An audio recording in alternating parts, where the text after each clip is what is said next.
Hello and welcome to my take on how to make a do-it-yourself adjustable coilover kit for the late 70s and early 80s BMW E21.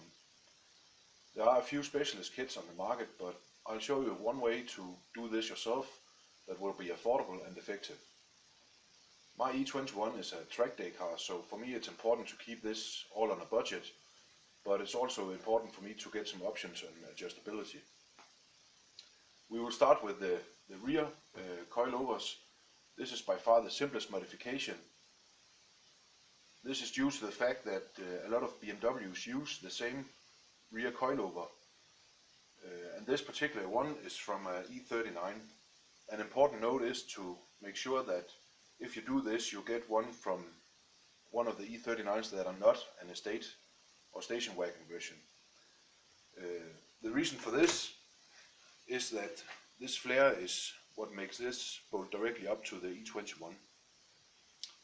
This particular unit is a very cheap one I got off eBay. The reason for this is that I'll be using some other inserts. This can be taken completely apart, and as you can see, I can change the inserts, and also if I want to later on, I can use some motorsport spec springs. Straight fit.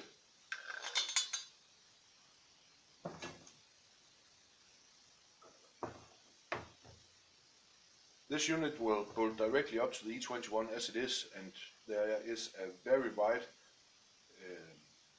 variety of brands that do these for the E39 as it is. So you'll have any choice really that you want to, from the most cheap ones like this to the more expensive ones. So that's for the rear axle.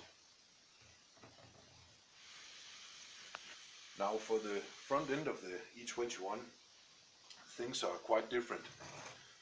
There are no other BMWs that use the same strut, so basically you need to heavily modify the original strut to make this adjustable coilover setup. If we take this apart,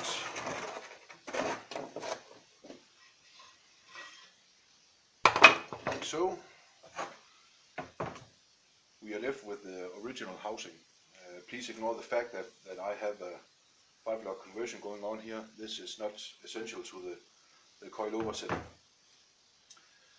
There are a few things to consider before doing this.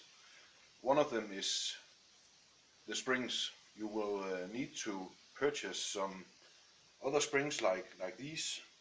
They are not particularly expensive, but you need to make sure that they are the same length as the original springs, and that's not really all to it, because there are spring rates as well.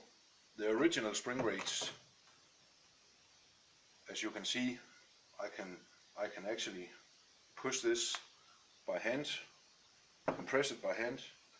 If I try to do the same with this, you can see nothing much is actually happening. So this spring is a lot harder than the old one. The reason for this is that I'll be using my car on the tracks, so I need the hard suspension, but for a road going version of the coilover setup, you should consider getting some softer springs. These are rated 500 pounds, and you can get them as low as 50 pounds. That's about the springs. Now what I will need to do is to remove the old spring seat here and replace it with a kit like this. These kits are available several places on the internet. This particular one comes from a UK based company called Rally Sport.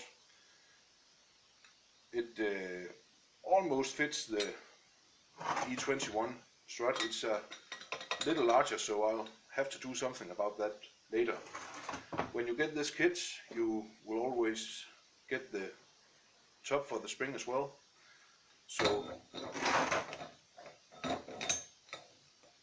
threaded part goes here, and this is the top for the insert. For the E21, the hole in the top here isn't big enough for the shock absorber. As you can see, I can't get this over. So this hole will need to be re-drilled. It should be fairly easy to do later on.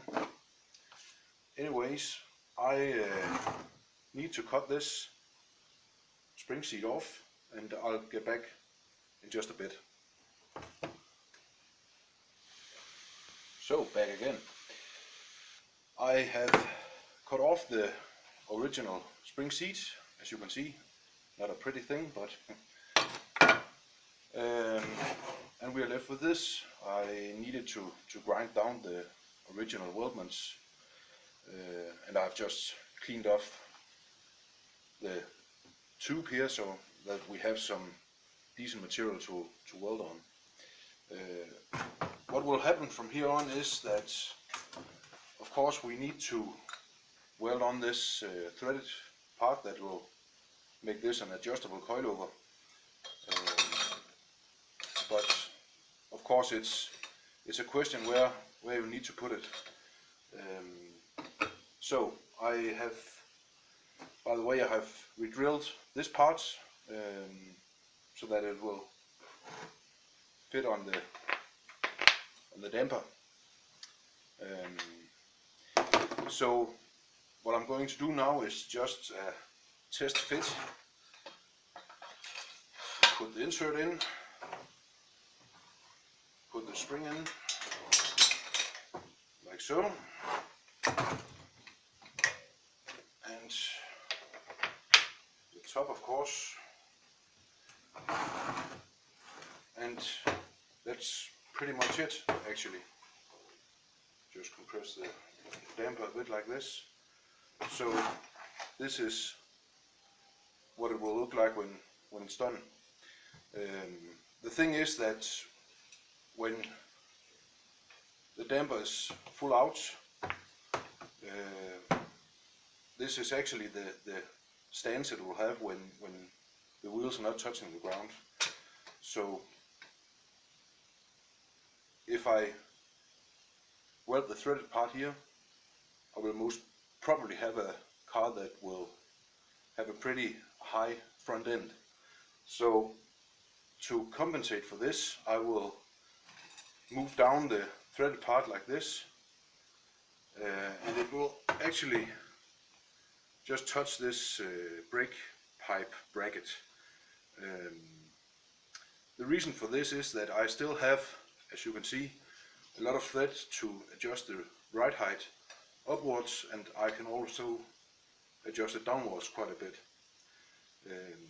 For those that are into the hot rod scene, that want their cars very low, this is also a very good way to do it. You can mount this as far down the tube as you want to. So that's about it. But what I have also discovered is, and I think I mentioned this before, this part is quite large, actually, as you can see. So the proper way to do this would be to get a tube or pipe, lath it down to fit inside this part and fit outside this part. Weld that on first, grind down the welds, put this on and weld it.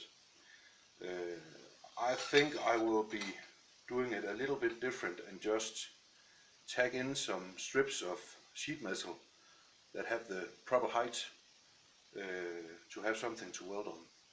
So I think I will cut those parts down, tag them on here, and we'll see how it goes. So I have done the welding, and as you can see, I have chosen to make some shells out of sheet metal. I have tacked these on first and welded the threaded part on afterwards. I have not installed the threaded part as low as I said I would.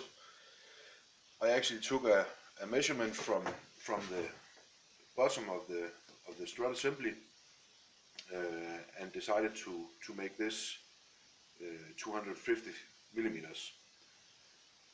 So what's left to do now is actually just to assemble this like you would with any other strut assembly.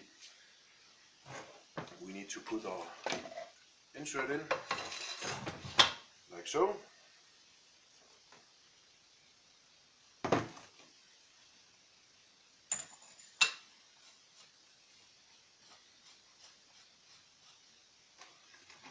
Our spring.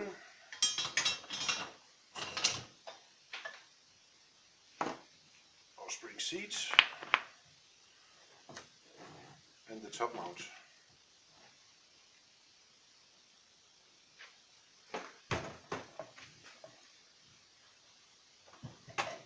And that's actually it. That's one adjustable front coilover for the E21.